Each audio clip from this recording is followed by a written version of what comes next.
Chapter 5 Paradise and Hell. Our friend, the doctor, was utterly confident this time, savoring the words slowly. To drop the bombshell, how can God, the all-merciful, the most compassionate, torture us for a sin limited in time, with a punishment eternal in hell, abiding therein forever?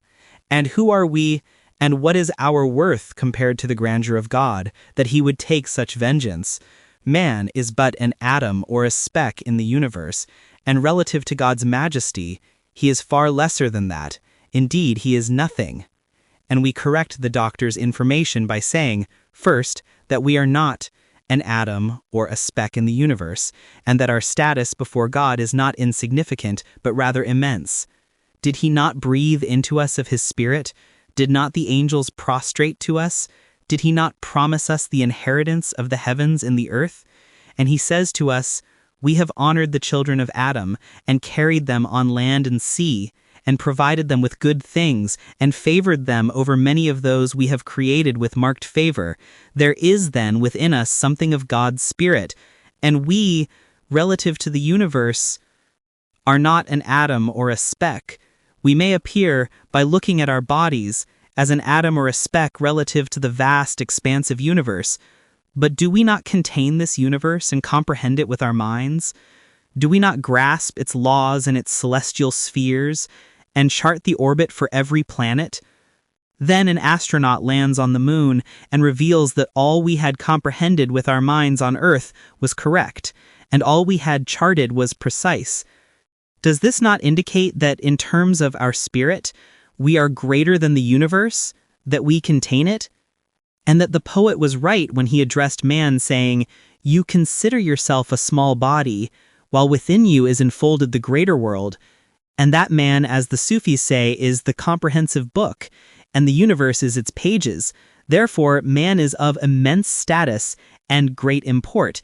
He is from the Spirit of God, and his deeds necessitate accountability. As for the sin limited in time, for which God holds us accountable with a punishment unlimited in eternity, this is another fallacy into which our dear self-confident doctor has fallen. For God says about those eternally abiding in hell, when they request to return to the world to act differently than they did, had they been sent back, they would have returned to what they were forbidden. And indeed they are liars. That is, their sin is not a sin limited in time, rather it is a fixed trait that would recur at all times. Had they been sent back, they would have returned to their sin, and indeed they are liars. It is therefore an eternal attribute in the soul, not a transient slip in a transient worldly circumstance. And he says about them in the 18th verse of Surat al-Mujadala, "On the day when God will resurrect them all, they will swear to him as they swear to you, thinking that they are on something. But indeed, they are the liars." Here is another form of insistence and defiance, reaching the point where they confront God with lies and false oaths while they are before him on the day of the great assembly, when veils are lifted and covers are removed. This is the ultimate insolence. Here, we are not faced with a sin limited in time, but rather with a sin continuous in time, and after time and all times are rolled up. Here we are faced with a soul that carries with it its eternal evil. Hence, the perpetuity of punishment for this soul is just. And for this reason, the verse says about them, with clarity, "Thus God will show them their deeds as regrets upon them, and they will not leave the fire."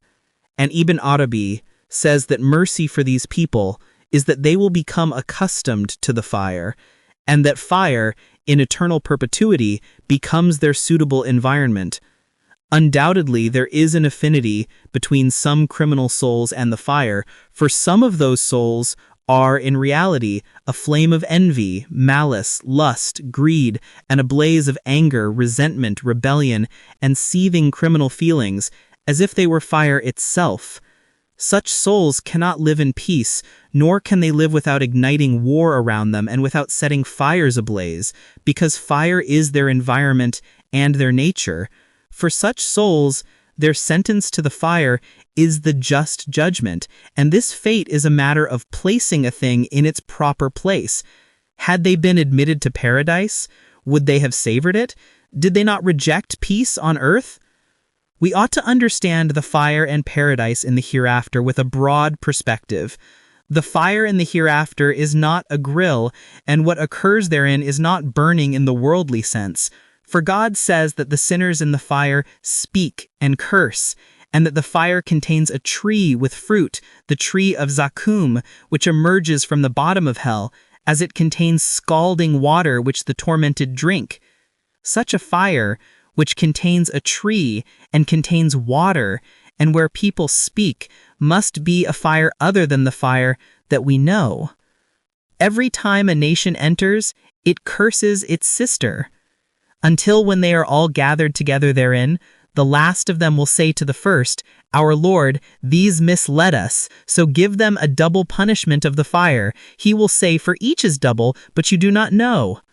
So if you do not do it, and you will never do it, then fear the fire whose fuel is people and stones, prepared for the disbelievers.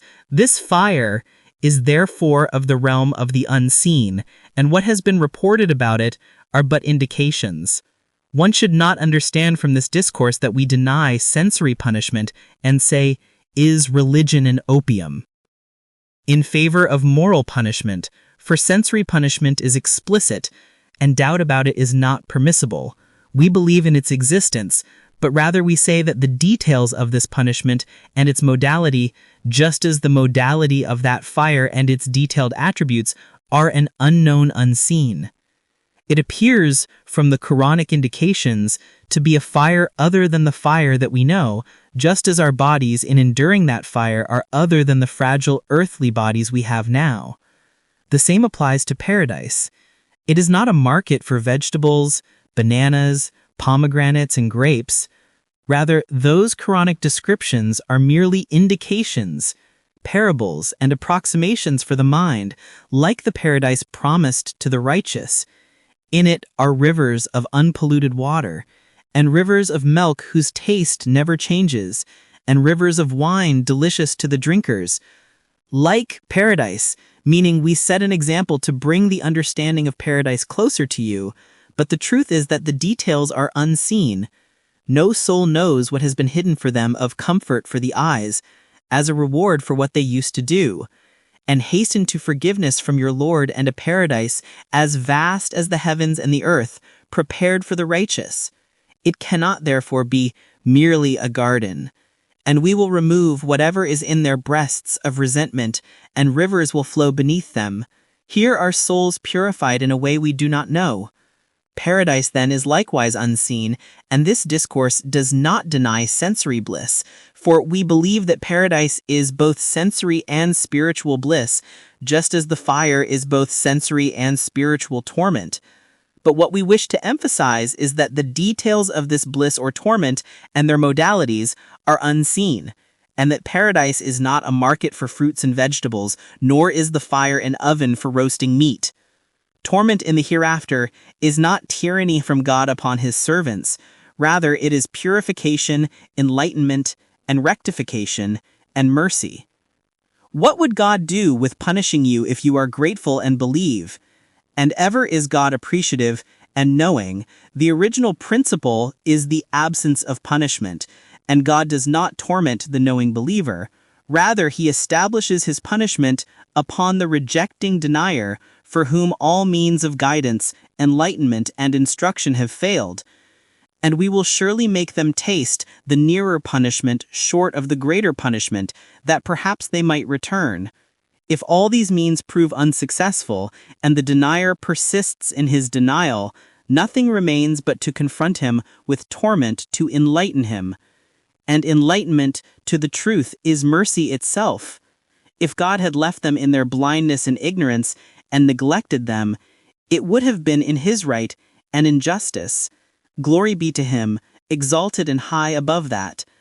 Therefore the presentation to the fire for these ignorant ones is a form of care, and all God's actions are mercy.